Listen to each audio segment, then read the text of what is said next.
जय माँ दुर्गा। आज आप लोगों को नवरात्र में दुर्गा के 9 रूपों की क्यों पूजा की जाती है, ये बताऊंगा। और नवरात्र में दुर्गा के 9 रूपों के नामों को याद करने का ट्रिक जानेंगे आप इस वीडियो में। और नवरात्र में दुर्गा पूजा क्यों किया जाता है, इसके बारे में कहानी बताएंगे। इसको दुर्गा पूजा का व्यवहारिक स्वरूप भी बताऊंगा। और क्या दुर्गा पूजा के पीछे कोई वैज्ञानिक कारण हो सकते हैं, उसके बारे में भी बात की जाएगी। और किन किन धर्मों में महिला देवियों की पूजा होती है, वो भी हम लोग बात करेंगे। फिर आखिरी में ये हम लोग जानेंगे कि दुर्गा का जो सवारी है वो सिंह ही क्यों दिखाया जाता है। तो आज का वीडियो हम लोग शुरू करते हैं। अगर आप मेरे चैनल पे नए हैं तो मेरे चैनल को सब्सक्राइब कर दीजिए। आप देख रहे हैं संजय सर JVS। आप जानते हैं कि ये एक शिक्षण वाला चैनल है। इसमें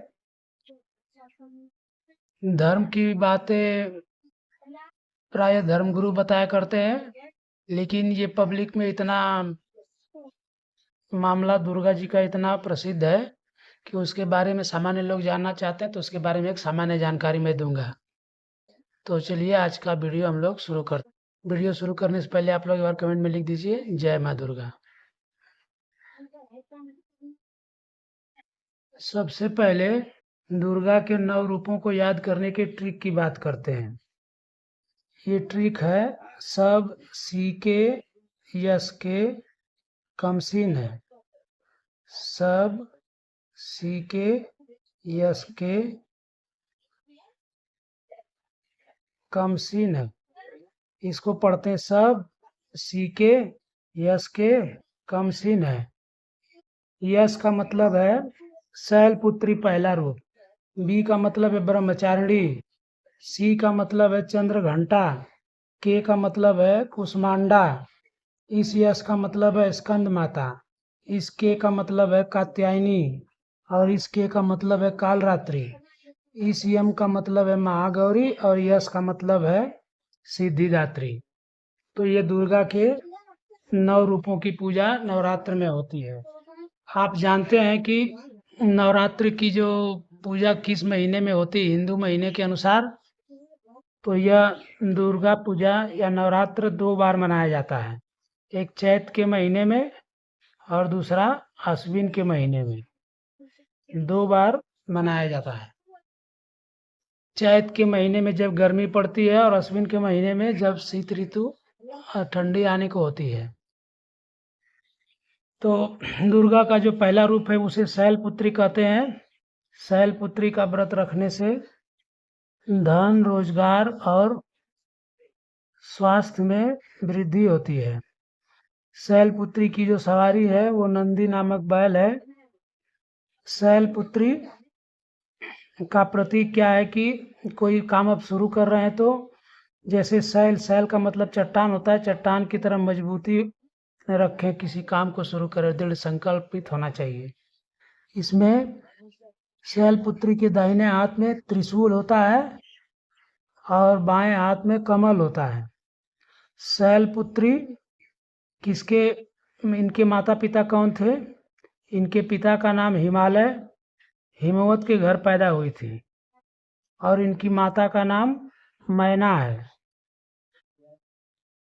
ऐसा माना जाता है कि शिव की जो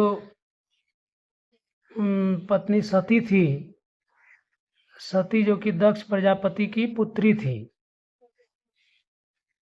उन्होंने अपने आप को यज्ञ कुंड में यज्ञ कुंड में समर्पित कर दिया था शिव के अपमान से दुखी होकर के। तो उन्हीं के अवतार के रूप में शैलपुत्री का जन्म हुआ था,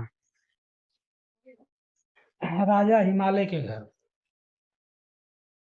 और ये माना जाता है कि सती का पुनर्जन्म है। इनका दूसरा रूप है नवरात्र में जो दुर्गा के जिस रूप की पूजा होती है उसको हम लोग ब्रह्मचारिणी कहते हैं। ब्रह्मचारिणी का मतलब है कि जो ब्रह्मा के बताए अनुसार आचरण करे उसे ब्रह्मचारिणी कहते हैं। ब्रह्मचारिणी के व्रत से संयम का पता चलता है। संयम, नियम और अनुशासन का पता चलता है कि कोई भी काम करने के लिए, सफल होने के लिए संयम की, नियम की, अनुशासन की आवश्यकता होती है। ब्रह्मचारिणी के एक हाथ में, राइट हाथ में मतलब दाहिने हाथ में रुद्राक्ष की माला होती है और दूसरे हाथ में कमंडल होता है। तो रुद्राक्ष की माला मतलब ये जाप करती हैं और कमंडल का मतलब साफ सफाई से जल उसमें रखती हैं।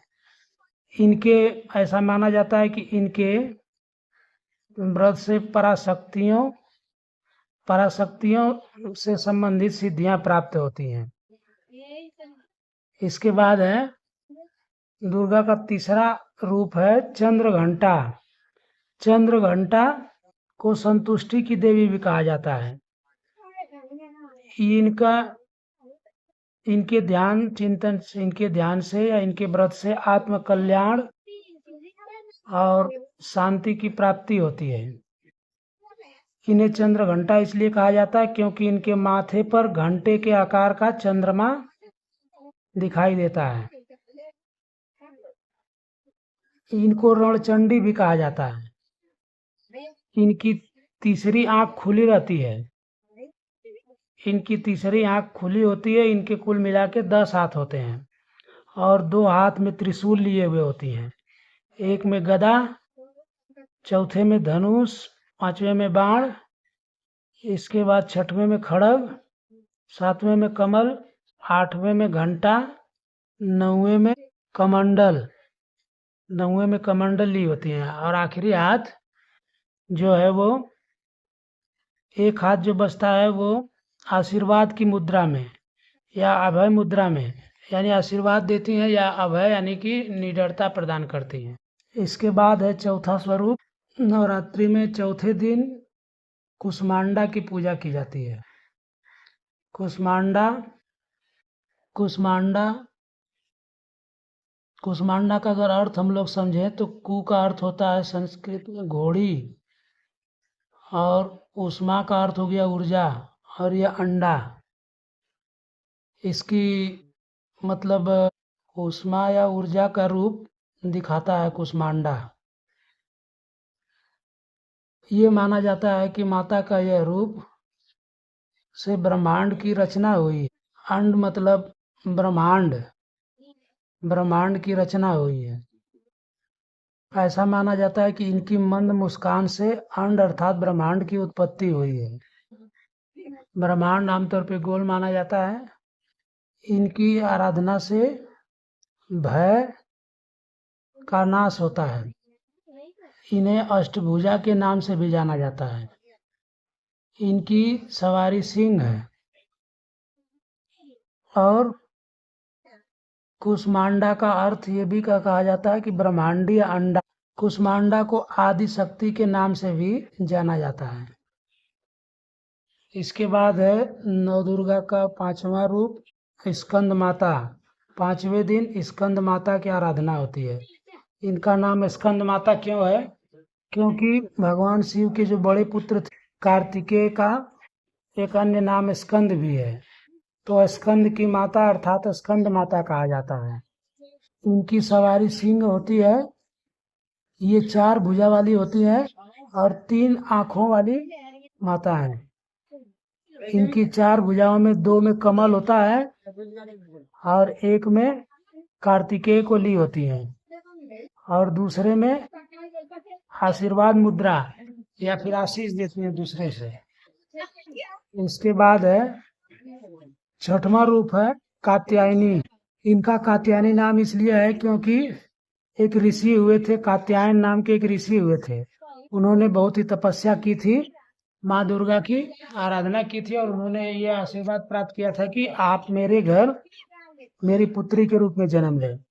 तो दुर्गा जी कात्यायन ऋषि के घर जन्म ली। दुर्गा जी कात्यायन ऋषि के घर जन्म ली तो इसलिए उनका नाम कात्यायनी पड़ गया। तो कात्यायन ऋषि की पुत्री माना जाता है इन्हें।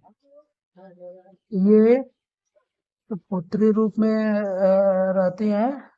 इनकी 18 भुजाएं हैं और इनकी सवारी जो सिंह है, इन्हें स्वास्थ्य का देवी माना जाता है।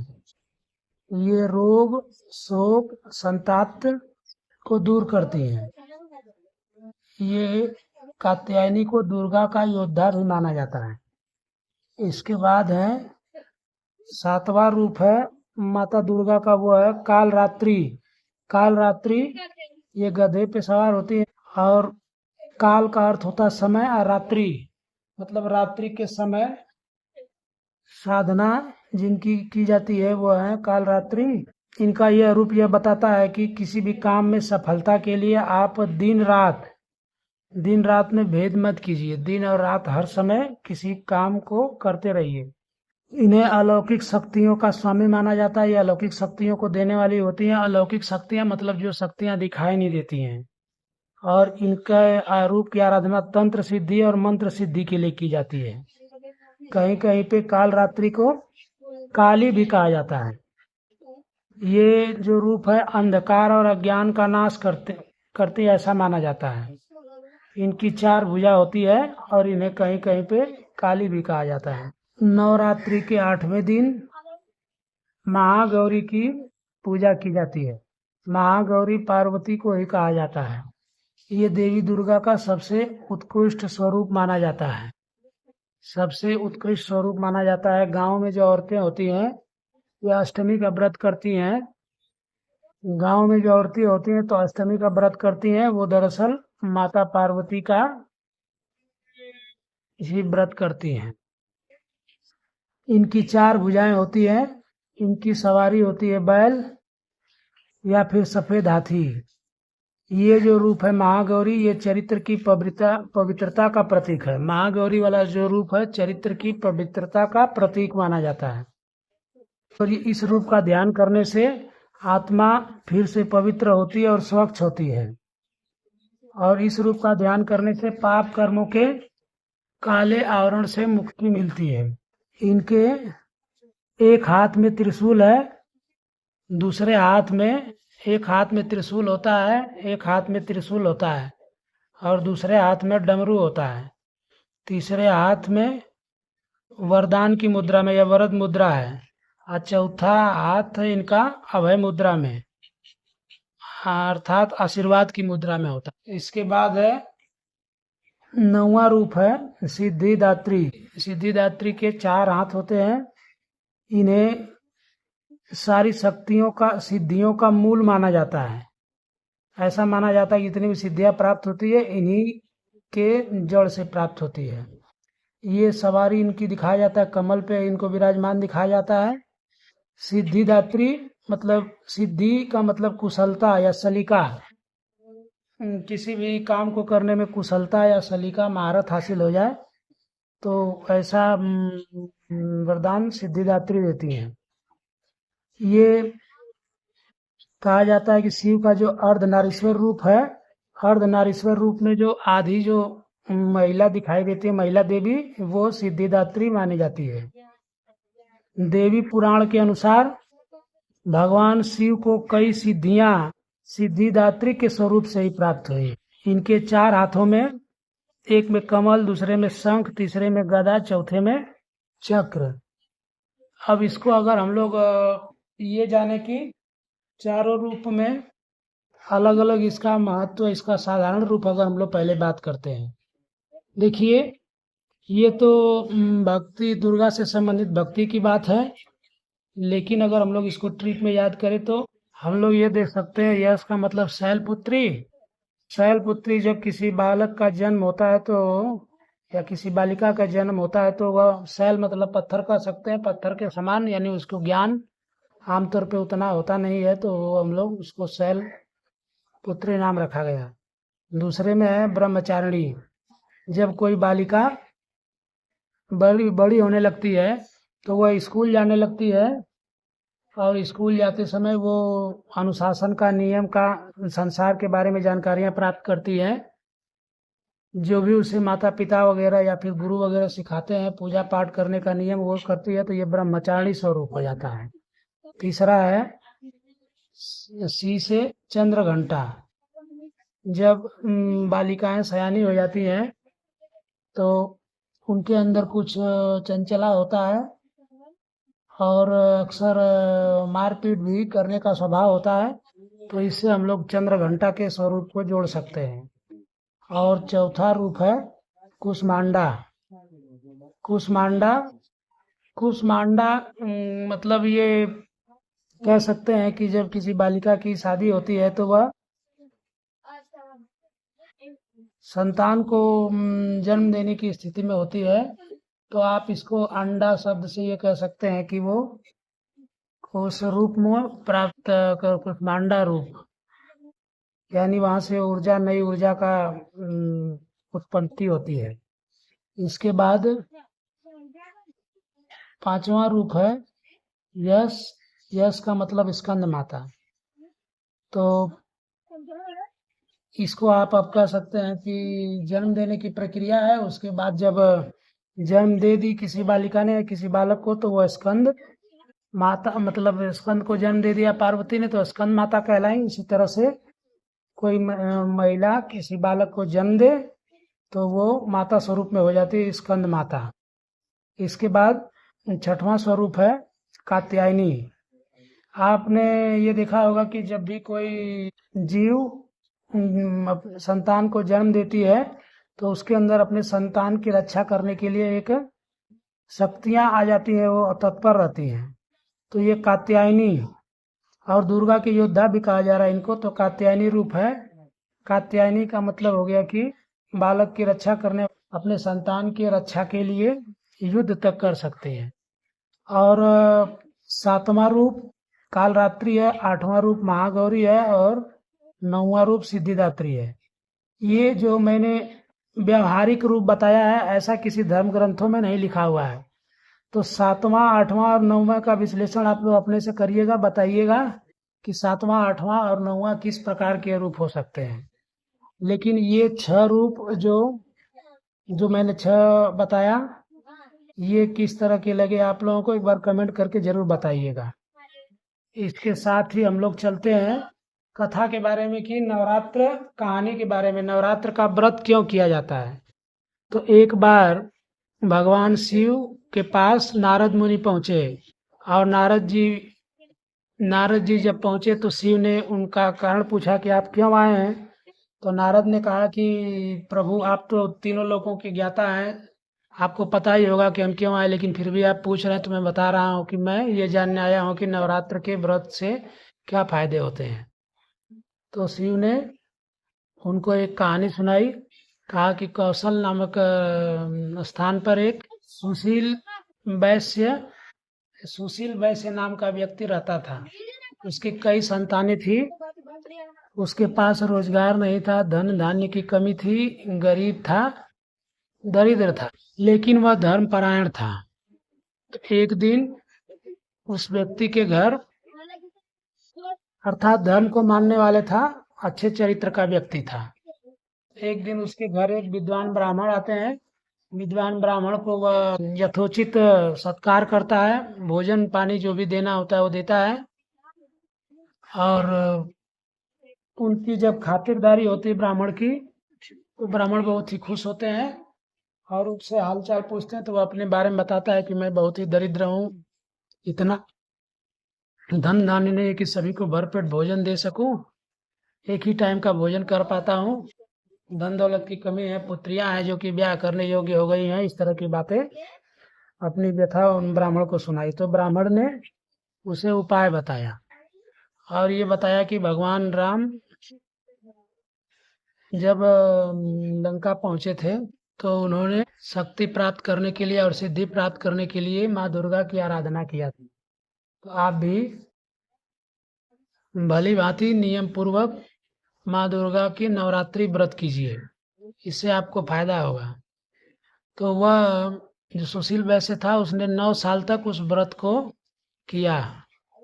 9 साल तक व्रत को किया तो इससे दुर्गा जी प्रसन्न हुई, प्रकट हुई और उन्होंने उसको धन धान्य दिया, उसके गरीब झोपड़े को महल में बदल दिया और सारे पुत्र और वह सुशील वैश्य सुखी से रहने लगा। तो यह कहानी शिव कहते हैं कि इस व्रत को करते समय मन की पवित्रता का विशेष ध्यान रखना चाहिए। तो ये हो गया शॉर्ट में कहानी कि क्यों नवरात्र का पर्व मनाया जाता है।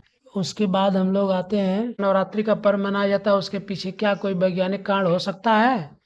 तो देखिए, मेरा ऐसा मानना है कि जितने भी हिंदू धर्म के त्योहार हैं, उन त्योहारों को आप भली भांति अगर ध्यान से अध्ययन करेंगे तो देखेंगे कि नवरात्र का ये जो दुर्गा का जो नवरात्र है एक चैत्र में पड़ता है। चैत्र का मतलब हो गया कि जब ठंडी और गर्मी दोनों संयुक्त होते हैं, मतलब ठंडी कम हो रही हो, गर्मी आ रही हो, तो उस समय दो ऋतुओं का संयोग हो रहा होगा। ठीक उसी समय वो चैत्र का नवरात्र पड़ता है। और जो अश्विन का नवरात्र पड़ता है, ये उस समय पड़ता है जब गर्मी जा रही हो, ठंडी आ रही हो, मतलब यहाँ भी दो ऋतुओं का जोड़ है। और आपने महसूस किया होगा कि जब ऋतु परिवर्तन होता रहता है उस समय बहुत से मनुष्य बीमार पड़ते हैं, अनेकों तरह की बीमारियां आती हैं, बहुत ही तरह की बीमारियां आने लगती है। तो इसके लिए मुझे लगता है कि जो ऋषि मुनि, जो बुद्धिजीवी लोग रहे होंगे, उन्होंने उन्होंने एक विशेष तरह का त्योहार या व्रत बनाया होगा, जिससे कि व्रत को करने से मनुष्य जाति को फायदा हो, शुद्धता और स्वच्छता से। तो आप देखेंगे शुद्धता और स्वच्छता, जब ऋतु परिवर्तन हो रहा हो तो उस समय हो सकता है अलग तरह के वायरस और बैक्टीरिया जन्म ले रहे हो, तो उस समय आप शुद्धता और स्वच्छता रखेंगे तो आप बीमार नहीं होंगे। तो ये वैज्ञानिक कारण एक यह भी हो सकता है। दूसरा वैज्ञानिक कारण यह भी हो सकता है कि आप जानते हैं कि मनुष्य के रक्त में आरबीसी पाया जाता है।